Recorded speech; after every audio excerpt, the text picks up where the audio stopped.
My inspiration to become a pilot was my first flight.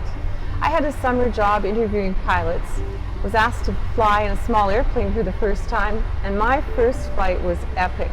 I saw everything that you probably shouldn't experience on a first flight, like a spin, a stall. I was asked if I wanted to see a pencil float from the front of the airplane to the back. And it was pretty terrifying, but I loved it. Once I got back on the ground, I started to try and find out how I too could fly. I never thought of myself as a pioneer. I just discovered flying and absolutely loved it and wanted to pursue it wholeheartedly. I think, though, it became evident to me quite quickly that how I performed would reflect upon the women that followed after me.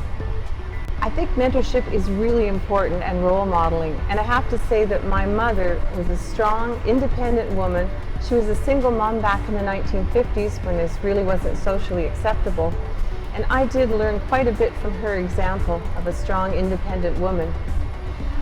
I'm working with a group called the Northern Lights Aero Foundation. We're a nonprofit foundation that wants to celebrate and inspire women in aviation, and one of the things we do is match people, both mentors and mentees, on our website, because I think it's very important.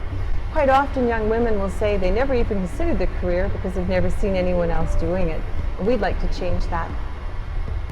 If I was to meet a younger version of myself, I would say that the struggle and all the hard work is definitely worth it.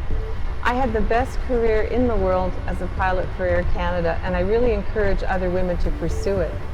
I'd also say to take a deep breath and stop and enjoy the moment as you're going through your journey.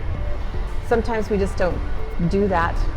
The other thing I would say is take more pictures and write a journal, because some of the memories slip away and they are really, really wonderful.